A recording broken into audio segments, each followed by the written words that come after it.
আমার মনে হয় ফুলবাড়ি থেকে আমার বাড়ি আর ফুলবাড়ি থেকে কুড়িগ্রাম সহ দূরত্বের দিক থেকে আমার বাড়ি 2 মাইল কম। কি কথা ঠিক বললাম? আমার বাড়ির নাম হলো বড় বাড়ি, আর ফুলবাড়ি দুইটাকে যদি যুক্ত করি আমি, তাহলে আমি বলি বড় ফুলবাড়ি। কি হলো? তাহলে আমি কি আপনাদের আপন না?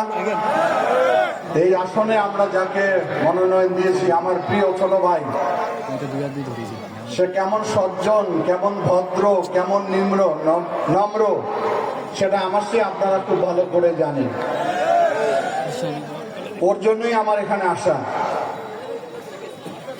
ওর মাধ্যমেই আমি ফুলবাড়ির সঙ্গে আমরা যোগসূত্রটা গভীর করে তুলতে চাই। একজন প্রতিনিধি লাগবে না?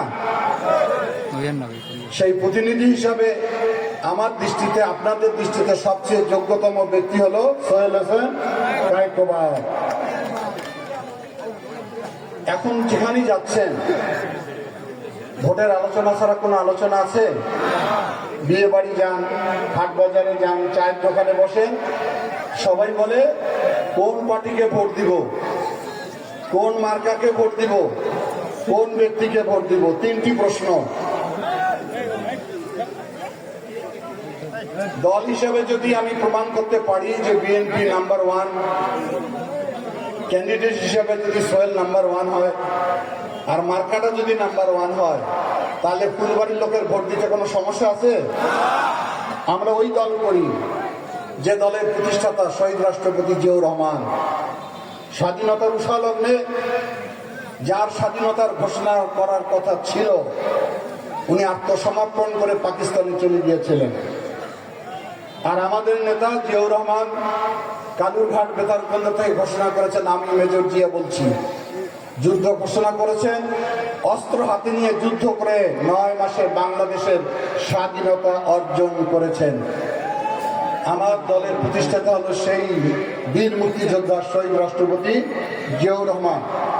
উনি পরবর্তীতে চাকরিতে ফিরে গিয়েছিলেন, কিন্তু যাদের রাষ্ট্র ভালো করে পরিচালনার কথা ছিল, তারা ভালো করে চালাতে পারেনি। অনেক মুরব্বী আছেন এখানে, জানেন সেই সময় কেমন অবস্থা ছিল আইন শৃঙ্খলা।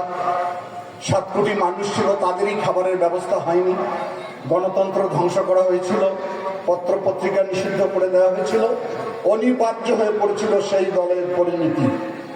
জিয়াউর রহমান আবার ক্ষমতার পদদেশে আসছেন। এখানে প্রায় আমরা সবাই কিশোর। কৃষকের জন্য কি করছে শুধু এতটুকু বলি আমি। আপনারা সবাই জানেন, একসময় আমাদের অঞ্চলে বিক্রি ধান হইত, এখন সেই ধান আছে? আমাদের যারা যুবক, নতুন প্রজন্মের, তারা বিক্রি ধান চিনে? জিয়াউর রহমান কত দূরদর্শী নেতা ছিলেন। উনি বিদেশ থেকে ইরি ধান নিয়ে আসলেন, শ্যালো ইঞ্জিন নিয়ে আসলেন, পাওয়ার টিলার, ট্রাক্টর। আগে বিক্রি ধান একে করে জমি ছিটালে হয়তো 1.5 মণ, এখন ইরি ধান হয় 100 মণ। আগে 7 কোটি মানুষ খাবার পায়নি, এখন আমরা 20 কোটি মানুষ।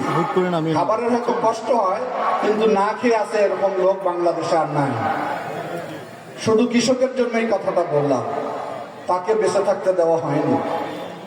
তারপরে আমাদের প্রিয় নেত্রী বেগম খালেদা জিয়া বাংলাদেশের মানুষের আহ্বানে, অনুরোধে আবার রাজনীতিতে আসলেন। টেকনাফ থেকে তেঁতুলিয়া একটি স্বৈর শাসনের বিরুদ্ধে লড়াই করলেন গণতন্ত্রের মুক্তির জন্য, যার কারণে বাংলাদেশের মানুষ বেগম খালেদা জিয়াকে বলে গণতন্ত্রের মা। সেই খালেদা জিয়া 1991 সালে, বিএনপি তখন ভঙ্গুর অবস্থা, এই এলাকায় যিনি 79 এমপি হয়েছিলেন, উনিও জাতীয় পার্টিতে চলে গিয়েছেন।